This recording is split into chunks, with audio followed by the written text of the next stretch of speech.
Good evening everyone. देखिए, आज के इस सेशन में हम लोग कुछ स्पेशल टाइप की एंट्रीज को कैसे हम लोग कैश बुक में इंटर करते हैं उसके बारे में डिस्कस करेंगे। ये जो क्वेश्चन आपको जो स्क्रीन पे दिख रहा है, this question was asked by one of the students, जिसमें उन्होंने कुछ एंट्रीज के बारे में पूछा है। फॉर एग्जांपल जनवरी 6 की एंट्री जो आप लोग देख सकते हैं, जनवरी 7 की एंट्री, जनवरी 12 की एंट्री एंड जनवरी 17 की एंट्री एंड देन जनवरी 30 की एंट्री, राइट।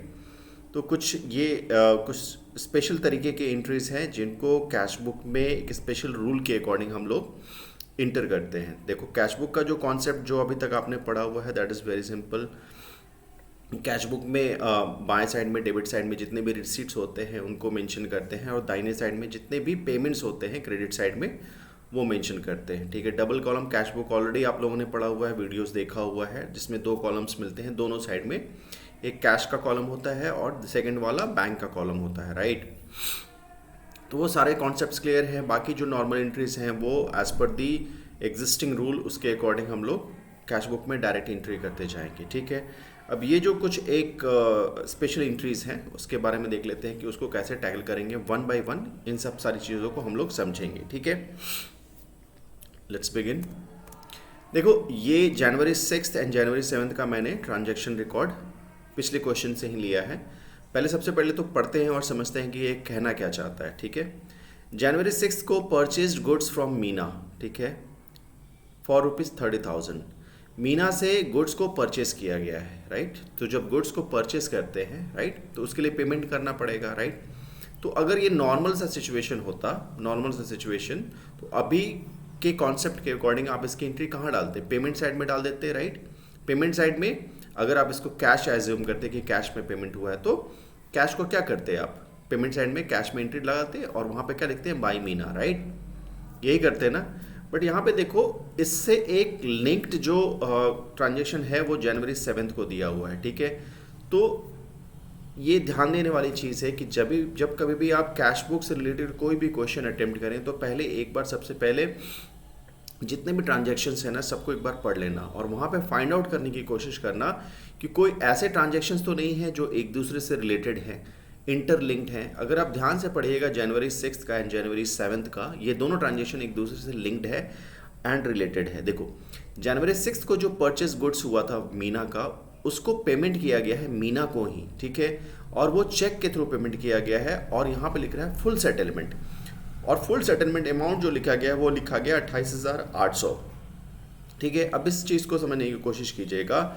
जो गुड्स मीना से खरीदा गया था, ठीक है, 30,000 रुपये का, उसको चेक से पेमेंट किया गया, बट सिर्फ और सिर्फ 28,800 ही मीना को पेमेंट किया गया और ये कहा जा रहा है कि सेटलमेंट कंप्लीट हो गया। मतलब अब कुछ एक्स्ट्रा पैसे देने की ज़रूरत नहीं है। दैट मीन्स यहाँ से आप इन दोनों का डिफरेंस निकालेंगे तो यहाँ पे करीब करीब 1,200 रुपये का डिफरेंस है, जो कि डिस्काउंट रिसीव हुआ है, डिस्काउंट का फ़ायदा हुआ है कंपनी को, राइट। 30,000 का सामान सिर्फ और सिर्फ 28,800 में ही सेटल हो गया है। दैट मीन्स डिस्काउंट रिसीव हुआ, राइट। और डिस्काउंट रिसीव को क्या कहा जा सकता है, discount received is a kind of income, right. और इनकम क्या होता है, नॉमिनल अकाउंट होता है। तो जब इनकम रिसीव होता है तो नॉमिनल अकाउंट के थ्रू उसको क्या करेंगे, हम लोग क्रेडिट करेंगे, राइट। तो अब इस डिस्काउंट को तो हम डबल कॉलम कैश बुक में नहीं दिखा सकते हैं। याद रखिएगा, जब कभी भी डिस्काउंट वाला कोई भी प्रॉब्लम आ जाए उसको हम लोग ट्रिपल कॉलम कैश बुक में लेके जाते हैं। ठीक है, ट्रिपल कॉलम कैश बुक और डबल कॉलम कैश बुक में फ़र्क यही होगा कि वहाँ पे एक एडिशनल कॉलम दोनों साइड में डिस्काउंट का ऐड हो जाएगा। बाएं साइड में, डेबिट साइड में डिस्काउंट अलाउड आएगा और दाहिने साइड में डिस्काउंट रिसीव का कॉलम ऐड हो जाता है, right, apart from cash and bank column. अभी डबल कॉलम कैश बुक में आपको पता है कि कैश एंड बैंक का कॉलम रहता है। ठीक है, तो अब इस पार्टिकुलर एंट्रीज को कैसे हम लोग टैकल करेंगे वो देख लेते हैं। ठीक है, सबसे पहले तो कैश बुक का फॉर्मेट आप देख लीजिए। कैश बुक का फॉर्मेट आपको हमेशा याद रहना चाहिए। ठीक है, अब इस एंट्री को लेके कैसे जाएंगे, ठीक है, अब वो देख लेते हैं। तो देखिए, सबसे पहले जस्ट अ मिनट, या this is just this one. सबसे पहले देखो क्या करेंगे, कैश बुक की एंट्री में सबसे पहले जनवरी 6 को, ये जो यहाँ पे देखो कुछ मेंशन नहीं है कि पेमेंट हुआ है या नहीं हुआ है, कैश से हुआ है या बैंक से हुआ है, ये नहीं मेंशन है, ठीक है। बट जनवरी 7 को इमीडिएटली मेंशन कर दिया गया है कि चेक के थ्रू इसका पेमेंट हुआ है, राइट। तो पेमेंट हुआ है तो दाहिने साइड में इसकी एंट्री करेंगे। तो दाहिने साइड में जब एंट्री करेंगे तो वहाँ पे सबसे पहले आप क्या करते हैं, Jan 7 डेट लिखेंगे, राइट, ठीक है। पेमेंट किया है और ये बैंक से गया है तो बैंक से पेमेंट होगा, तो यहाँ पे अमाउंट लिख दीजिएगा आप 28,800, राइट। और जो पेमेंट किया है किसको किया है, this will be by Meena, right. ये सिंपल एंट्री हो जाएगी, इसके अलावा और कोई एंट्री नहीं करनी है। बट यहाँ जो आप 1200 का डिफरेंस दिख रहा है, इस केस के लिए आप क्या कीजिएगा, इसको एक्सप्लेन कैसे कीजिएगा, इसके लिए आपको एक एडिशनल वर्किंग लोड नीचे मेंशन करना पड़ेगा कैश बुक के नीचे, और उसको हम लोग क्या बोलते हैं, जर्नल एंट्री। एक जर्नल एंट्री पास करनी पड़ेगी जिसको हम लोग बोलेंगे जर्नल प्रॉपर, ठीक है, ये याद रखिएगा, जर्नल प्रॉपर। और यहाँ पे आप, जैसा कि आपको पता है कि डिस्काउंट रिसीव्ड हुआ है, डिस्काउंट रिसीव्ड ये नॉमिनल अकाउंट है, discount received is a kind of income, तो इनकम क्रेडिट होता है। और ये क्रेडिट किसकी वजह से हो रहा है, तो बाय मीना की वजह से हो रहा है। तो यहाँ पे आप क्या लिख देंगे जर्नल एंट्री में, मीना अकाउंट डेबिट टू, क्या लिखेंगे, डिस्काउंट रिसीव्ड, राइट। और ये अमाउंट यहाँ पे आप मेंशन कर दीजिएगा, कितना हो जाएगा ये 1200 और ये 1200। इतना वर्क आपको करके दिखा देना है इस एंट्री के लिए, ठीक है। इस एंट्री की सिंपल एंट्री जब जाएगी, जब कैश का, जब चेक का एक्चुअल पेमेंट हुआ, ठीक है, और उसके लिए एक जर्नल प्रॉपर में एक एंट्री करके आपको कैश बुक के नीचे दिखाना पड़ेगा, ठीक है। इस एंट्री को हमने देख लिया कि कैसे इसको टैकल करेंगे, ठीक है। नेक्स्ट एंट्री देखते हैं। नेक्स्ट एंट्री में क्या था, जनवरी 12 को sold goods to Ajay and cheque received from him. Ajay को हमने सामान बेचा, राइट, और अजय ने उसके बदले हमें चेक दे दिया, ठीक है, 25,000, ठीक है। जनवरी 17 को क्या हुआ, चेक रिसीव्ड फ्रॉम अजय, वही जो हमने सामान उसको बेचा था उसके बदले में जो उसने चेक दिया था उसको हमने डिपॉजिट किया बैंक में, ठीक है। और यहाँ पे कोई अमाउंट लिखा नहीं हुआ है, ठीक है। अब इसको इंटरप्रेट कैसे करेंगे आप वो समझिए, ठीक है। देखो, जब कभी भी आप किसी को सामान बेचते हो और उसने आपको चेक दे दिया, ठीक है, तो चेक का मतलब ये नहीं हुआ कि आपके पास पैसे आ गए, ठीक है। जब तक आप उस चेक को बैंक में ले जाके जमा नहीं करेंगे तब तक बैंक में पैसा मिलेगा नहीं, राइट। तो चेक को जब तक आप रखे हुए हैं उसका कोई फायदा नहीं है, राइट। इसलिए यहाँ पे एक लिंक्ड जो इसका एंट्री दिया हुआ जनवरी 17 को, check received from Ajay deposited into bank, और यहाँ पे ब्लैंक रखा हुआ है। इसका मतलब ये समझना है कि ये यही अमाउंट है 25,000, ठीक है। अब इसकी एंट्री कैसे करेंगे, इसको कैसे ट्रीट करेंगे, ठीक है, वो एक बार समझ लेते हैं। देखो, सबसे पहले तो जिस दिन जनवरी 12 को जो आपने गुड्स को सेल किया अजय को और अजय से चेक मिल गया, उसको आप लोग ऐसे कैश ट्रीट करेंगे। ध्यान रखिएगा, जब आपने चेक को डिपॉजिट नहीं किया है और चेक मिला है आपको, ठीक है, उस दिन उस एंट्री को आप क्या करेंगे, कैश को कैश के रूप में ट्रीट करेंगे, ठीक है। तो कैश मिला है, रिसीट हुआ है, तो यहाँ पे क्या लिखेंगे आप, यहाँ पे क्या लिख देंगे बताइए, यहाँ पे लिखेंगे टू अजय, ठीक है, और कैश के रूप में ट्रीट करेंगे तो यहाँ पे आपको अमाउंट लिखना पड़ेगा 25,000, ठीक है। और यहाँ पे डेट दे देना, क्या दोगे, डेट दोगे जनवरी 12, ठीक है। ये एंट्री तो आपने कर लिया, इसको कैश ले लिया, ठीक है। अब जनवरी 17 को check received from Ajay deposited into bank, ठीक है। अब इस चेक को तो आपने कैश मान लिया था, ठीक है। अब यहाँ पे इसको ऐसे ट्रीट करना कि कैश डिपॉजिटेड इनटू बैंक। अब आपने कैश को बैंक में डिपॉजिट किया, और याद कीजिए कि कैश को जब आप बैंक में डिपॉजिट करते हैं तो उसको हम लोग क्या बोलते हैं, कॉन्ट्रा एंट्री बोलते हैं, ठीक है। वो कॉन्ट्रा एंट्री हो जाती है। तो अभी आप क्या कर रहे हैं, बैंक में 25,000 जमा कर रहे हैं, ठीक है, वही वाला चेक, बट उस चेक को हमने क्या मान लिया था, उस चेक को हमने कैश मान लिया था और अपने बुक में एंट्री कर दी थी, कैश को हमने बढ़ा दिया था, राइट। अब बैंक का पैसा बढ़ा रहे हैं, चूंकि अल्टीमेटली वो चेक ही था ना, ठीक है। तो इसको पैसा दिया तो यहाँ पे क्या लिखेंगे, यहाँ पे लिख देंगे टू कैश, राइट, और यहाँ पे क्या देंगे, डेट जनवरी 17, ठीक है। और चूंकि आपको पता है कि जब कैश जमा करते हैं तो वो कॉन्ट्रा एंट्री होती है, ठीक है। तो बैंक का तो आपने बढ़ा दिया, ठीक है, तो कॉन्ट्रा एंट्री के लिए कैश को क्रेडिट साइड में कैश से पेमेंट जाएगा, उसको आपको क्या करना पड़ेगा, उसको क्रेडिट करना पड़ेगा। और यहाँ पे क्या लिखिएगा, यहाँ पे क्या लिखेंगे बताइए, यहाँ पे लिखेंगे बाय बैंक, ठीक है, और यहाँ पे डेट दे देंगे जनवरी 17, राइट, और यहाँ पे लिख देंगे इसको सी कॉन्ट्रा एंट्री, ठीक है। इतनी एंट्री आपको इसकी करनी है और आपका ये एंट्री समाप्त हो जाएगा, ठीक है। इतना काम आपको करना पड़ेगा। आई होप आपको ये कॉन्सेप्ट समझ में आ गया होगा, ठीक है। अगर आप देखिएगा नेट टू नेट, तो देखो यहाँ पे कैश भी 25,000 है और कैश भी 25,000 है, ये एक दूसरे को कैंसिल आउट कर रहा है, दोनों तरफ बराबर अमाउंट है, ठीक है। नेट इफेक्ट कितना गया, कैश गया 25,000, बैंक में 25,000 का क्रेडिट हो गया, ठीक है। अल्टीमेटली जब आपने सेल किया था तो उसने भी चेक ही दिया था, और चेक किस में आता है, बैंक में आता है, तो बैंक में ही आपका रिसीव पैसा हो रहा है, ठीक है। नेट टू नेट इतना आपका हो रहा है, ठीक है। नेक्स्ट एंट्री देख लेते हैं। नेक्स्ट एंट्री है जनवरी 30 को deposited into bank the entire balance, ठीक है, deposited into bank the entire balance after retaining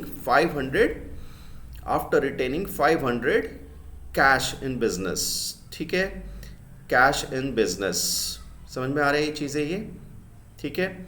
यहाँ ये बोल रहा है कि आपने बैंक में डिपॉजिट कर दिया वो सारा अमाउंट, ठीक है, सिर्फ 5,000 कैश में छोड़ दिया, ठीक है। तो इसके लिए सबसे पहले तो आपको जितने भी एंट्रीज ये दी हुई हैं सबको पहले कैश बुक में आपको स्टार्टिंग फ्रॉम जनवरी 1 से लेके जनवरी 28 पूरा का पूरा आपको कैश बुक में लेके जाना पड़ेगा, ठीक है। तो for the purpose of saving time I have made all the entries in the cash book, ठीक है। अब मान लो यहाँ पे सिर्फ और सिर्फ जनवरी 30 की एंट्री बाकी है, जो इसको कैसे हम लोग टैकल करेंगे वो इसमें देखेंगे, ठीक है। अब देखो at the end of January 28 आपने देखा कि कैश, ये बाय साइड वाला क्या होता है, ये रिसीट होता है। टोटल कैश कितना रिसीव हो गया, 1 लाख, ये सम टोटल करेंगे तो 1,73,000 आ रहा है, यानी टोटल कैश कंपनी को रिसीव हुआ है 1,73,000, ठीक है। और टोटल कैश का पेमेंट कितना हुआ है, ये 1,05,000 हुआ है, यानी अभी भी कुछ कैश आपके पास बाकी है, राइट। तो वो बाकी है, वो कितना बाकी है वो कैसे निकालेंगे आप, 1,73,000 में से जब 1,05,000 माइनस करेंगे तो this will come near about 68,000, यानी 68,000 कैश अभी भी बाकी है। अब उसमें से बोल रहा है यहाँ पे पढ़िए deposited into bank the entire balance. अब ये 68,000 क्या था, ये बैलेंस था। बैलेंस समझ में आ रहा है ना कैसे निकाला मैंने। टोटल रिसीव कितना हुआ था कैश, 1,73,000, और टोटल कैश का पेमेंट कितना हुआ है 1,05,000, ठीक है। तो बैलेंस कितना बच गया, बैलेंस दोनों का डिफरेंस यानी 68,000 अभी भी कैश आपके पास बचा हुआ है। उस 68,000 में से ये कह रहा है क्वेश्चन कि 5,000 कैश रख लीजिए, तो बाकी कितना बचा 63,000। 63,000 को बोल रहा है कि बैंक में डिपॉजिट कर दीजिए, ठीक है। यानी बैंक को पैसा क्या मिलेगा, रिसीव होगा, कितना 63,000, ठीक है। तो 63,000 यहाँ पे मैंने बैंक को दे दिया, तो फिर यहाँ पे एंट्री कितनी हो जाएगी, ये हो जाएगी टू कैश, ठीक है। और यहाँ पे डेट क्या हो जाएगा, जनवरी 30, ठीक है। अभी 63,000 कैसे आया, ध्यान रखिएगा, जब 1,73,000 में से 1,05,000 घटाएंगे तो 68,000 होगा। 68,000 में से यहाँ पे क्वेश्चन क्या बोल रहा है, 5,000 वापस रख लेने हैं, और बाकी अमाउंट, बाकी कितना बचा 63,000, उसको हमने बैंक में डिपॉजिट करना है, ठीक है। तो बैंक में डिपॉजिट कर दिया, राइट। और जब आपको पता है कि जब भी आप कैश बैंक में डिपॉजिट करते हैं वो क्या होती है, वो कॉन्ट्रा एंट्री होती है, ठीक है। कॉन्ट्रा एंट्री होती है तो वहाँ पे आपको क्या लिखना पड़ेगा, सी लिखना पड़ेगा।